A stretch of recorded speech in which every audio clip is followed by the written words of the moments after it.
அதே போன்று 5ஆம் பாவ உபநட்சத்திராதிபதிக்கு எந்த கிரகம் வந்தாலும் சரி, அவர் நின்ற நட்சத்திரத்தின் மூலியமாக 5, 7, 9 இது போன்று இருந்தால் ஒரே பிரசவத்தில் அந்த திசையோ புத்தியோ வரும் காலகட்டத்தில் ஒரே பிரசவத்தில் 3 குழந்தைகள் பிறப்பதற்கான வாய்ப்புகள் நிறைய இடத்தில் நிரூபித்துள்ளது. திருமண பொருத்தம் பார்க்கும் பொழுது முதலில் ஆயுளைத்தான் நம்ம கணிக்கிறோம். 7ஆம் பாவ உபநட்சத்திராதிபதி 7, 9, 11 இந்த தொடர்பு பெற்றிருக்கும் ஜாதகமாக இருந்தால் அந்த வீட்டில் 2 பெண் குழந்தைகள் இருக்கிறார்கள், 2 பெண்கள் இருக்கிறார்கள் என்றால் அந்த வீட்டிற்கு அந்த ஜாதகத்தை இணைத்து வைக்கக்கூடாது. ஏனென்றால்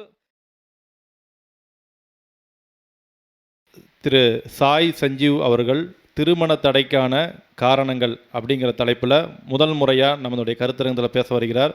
ஐயா அவர்களை வருக வருக என்று வரவேற்கின்றேன். ஐயா வாங்க.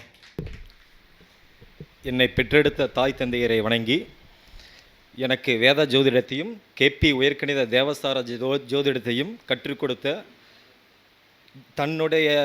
தன்கிட்ட படித்த மாணவர்களுக்கெல்லாம் ஜோதிட ஆசிரியர் பட்டம் கொடுத்து அழகு பார்த்த எங்கள் ஆசான் வளர்ராஜன் ஐயாவை வணங்கி என்னுடைய உரையை துவக்குகிறேன். இந்த ஜோதிட பயிற்சி மையம் எஸ்கே ஜோதிட பயிற்சி மையம் கருத்தரங்கத்திற்கு வந்த உங்கள் அனைவருக்கும் என்னுடைய பணிவான வணக்கங்கள். கேபி உயர்கணித தேவசார ஜோதிடத்தில் எந்த ஒரு கிரகமும் நல்ல கிரகமும் இல்லை, எந்த ஒரு கிரகமும் கெட்ட கிரகமும் இல்லை. தான் தொடர்பு கண்ட தொடர்பின் மூலமோ நன்மையோ தீமையோ செய்யும். நான் பேச வந்த தலைப்பு கேபி ஜோதிடத்தின் சூட்சமமும் திருமண தடைக்கான சூட்சமமும். கேபி ஜோதிடத்தின் சூட்சமத்தில் ஒரு சில விதிகளை நான் சொல்கிறேன். அதாவது கேபி ஜோதிடத்தில் 5, 7க்கு ஒரு கிரகம் உபநட்சத்திரமாக வந்தால் அந்த திசையோ புத்தியோ நடந்தால் அந்த காலத்தில் கருத்தரிக்கக்கூடிய குழந்தை 5, 7க்கு இரட்டை குழந்தை பிறக்கும். அதே போன்று 5ஆம் பாவ உபநட்சத்திராதிபதிக்கு எந்த கிரகம் வந்தாலும் சரி, அவர் நின்ற நட்சத்திரத்தின் மூலியமாக 5, 7, 9 இது போன்று இருந்தால் ஒரே பிரசவத்தில் அந்த திசையோ புத்தியோ வரும் காலகட்டத்தில் ஒரே பிரசவத்தில் 3 குழந்தைகள் பிறப்பதற்கான வாய்ப்புகள் நிறைய இடத்தில் நிரூபிக்கப்பட்டுள்ளது. அதே போன்று இரட்டை குழந்தைகள் ஒரே நாளில் ஒரே பிரசவத்தில் 2 குழந்தைகள் பிறக்கிறது என்றால் 2 நிமிடம் வித்தியாசம், 1.5 நிமிடம் வித்தியாசத்தில் 2 குழந்தைகள் பிறக்கிறார்கள் என்றால் அந்த குழந்தைக்கு லக்கணமும் ராசி கிரகம் எல்லாமே ஒரே மாதிரி தான் அமையும். இருந்தாலும் நம்முடைய கேபி மெத்தடில் கேபி உயர்கணித சார ஜோதிடத்தில்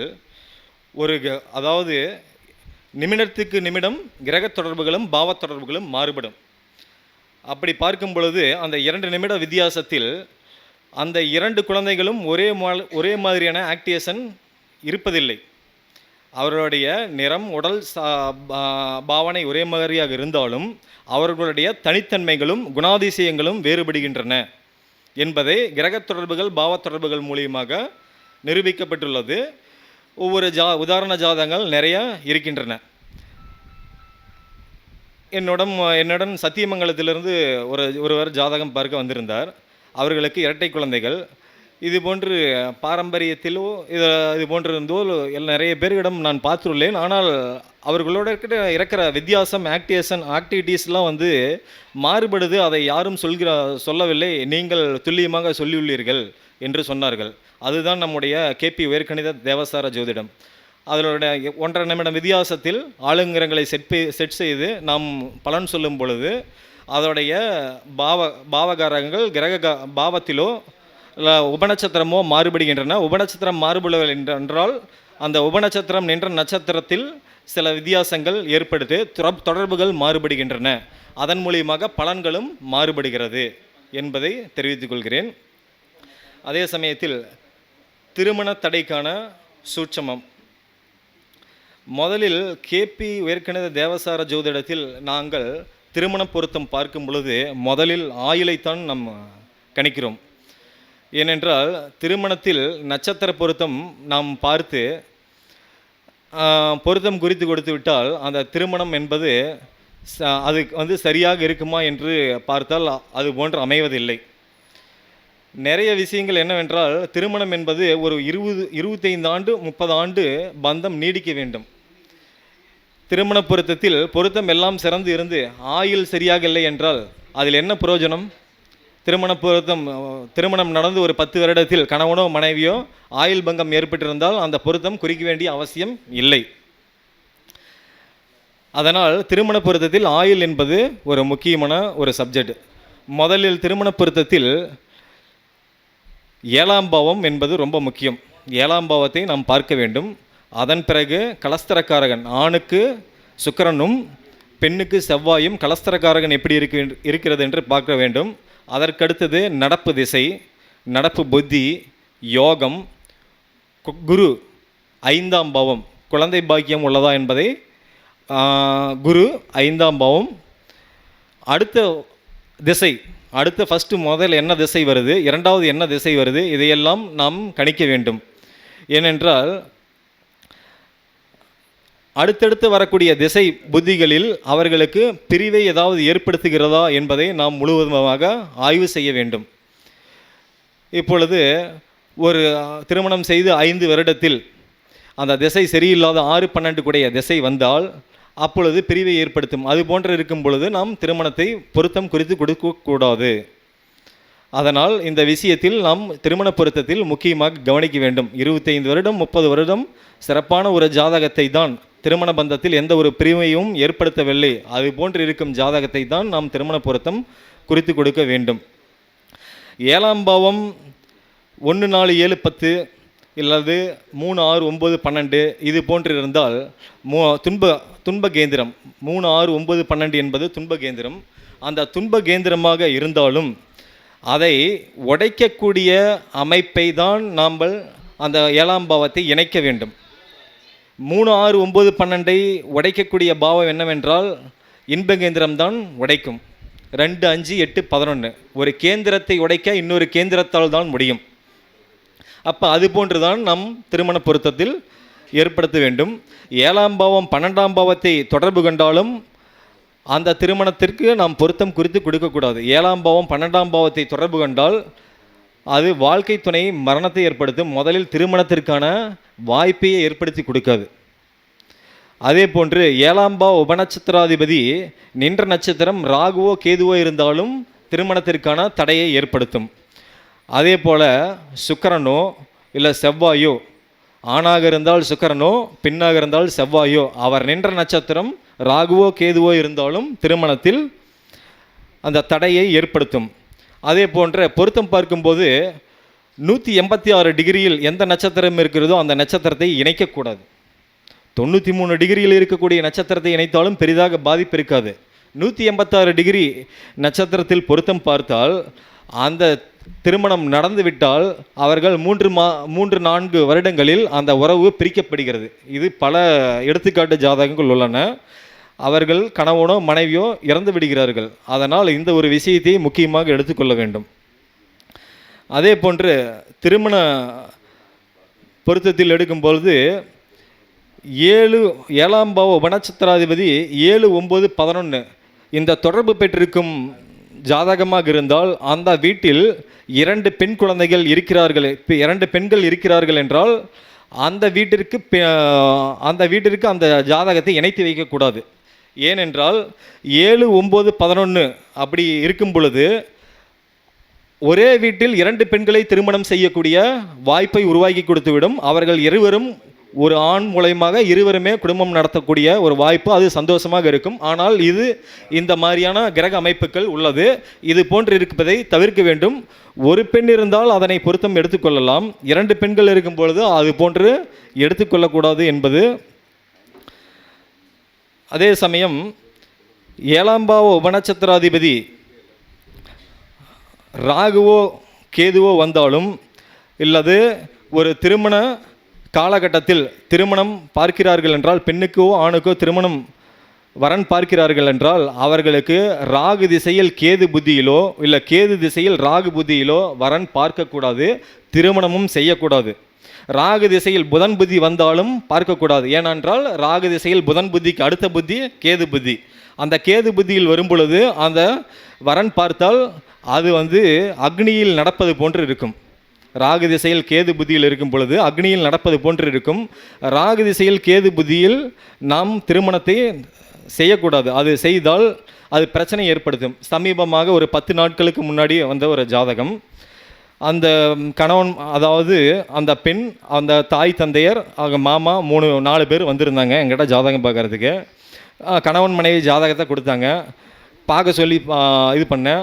அந்த பெண்ணோட ஜாதகத்தில் ராகு திசையில் புதன் புத்தி நடந்துகிட்டு இருக்குது. இப்போ இந்த பொண்ணுக்கு திருமணமே நடந்திருக்கக்கூடாது, திருமணம் பண்ணியிருக்கக்கூடாது. கேது புத்தி முடிந்து சுக்கிர புத்தியில் தான் திருமணம் பண்ணியிருக்கணும். யார் உங்களுக்கு திருமணம் பொருத்தம் பார்த்து கொடுத்தா? இங்கே லோக்கலில் இருக்கிற சில ஜோதிடர்கள் தான். திருமண பொருத்தத்தில் ரொம்ப முக்கியமாக நம்ம கவனமாக கையாளணும். இப்போ வந்து புதன் புத்தி 6-12 தொடர்பு கொண்டிருக்கிறது. அந்த பொண்ணு வந்து வீட்டில் தான் இருக்கணுமே அப்படின்னு சொன்னேன். ஆமாங்க, வீட்டில் தான் இருக்குது. இப்போ வந்து இதுக்கான இப்போ திருமணம் பண்ணியிருக்கக்கூடாது, இப்போ பண்ணிவிட்டு இப்போ எவ்வளோ தூரம் சிரமத்துக்கு உண்டாக இருக்குது. இது ஏன் இது மாதிரிலாம் இது பண்ணுறீங்க? சரியான ஒரு அணுகுமுறை இருந்தால் மட்டும்தான் நீங்கள் அந்த விஷயத்தை செய்யணும்.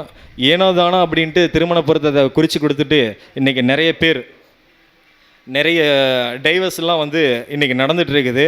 அதிகமான டைவர்ஸ் விஷயந்தான் நடந்துகிட்ருக்குது. இதை வந்து தடுக்கணும் அப்படின்னா ஒவ்வொருத்தரும் வந்து திருமண பொருத்தத்தில் ரொம்ப மிகவும் முக்கியமாக கவனம் செலுத்தி நம்ம அந்த விஷயத்தை செயல்படுத்தணும் அப்படிங்கிறது தான் விஷயம். இந்த திருமண பொருத்தத்தில் பார்க்கும்போது ரொம்பவும் மிகவும் கவனமாக இருக்கணும். குறிப்பாக அந்த 186, 93 இதெல்லாம் வந்து ரொம்ப கவனமாக நம்ம கையாளணும்.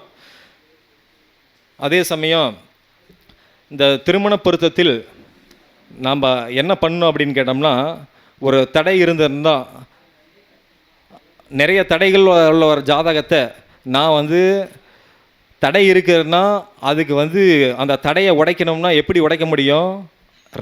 ஒருத்தரோட தடையை உடைக்கிறோம்னா ராகு கேதுவால் தான் முடியும்.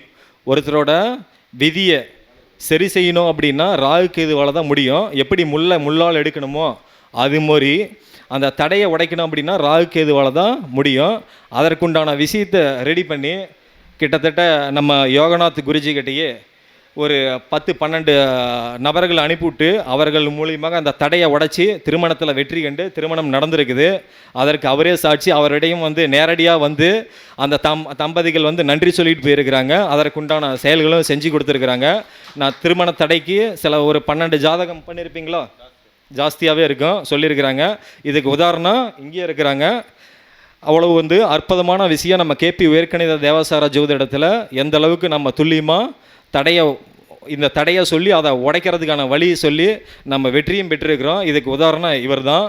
அதே மாதிரி நம்ம மருதமலை குருஜி ஐயா கிட்ட நான் வகுப்பு படிக்கும்போது ஒரு விஷயம் நடந்தது. அது என்னன்னு கேட்டிங்கன்னா, நம்ம கேபி உயர்கணித தேவசார ஜோதிடத்தில் நம்மகிட்ட ஜோதிடம் பார்க்க வந்தவங்ககிட்ட ஒரு பொண்ணு வந்து கர்ப்பமாக இருக்குது. குழந்தை ஆண் குழந்தையா பெண் குழந்தையா அப்படின்ட்டு கேட்டாங்க. நான் ஆண் குழந்தை தான் பிறக்கும் அப்படிங்கிறது நான் சொல்லிட்டேன்.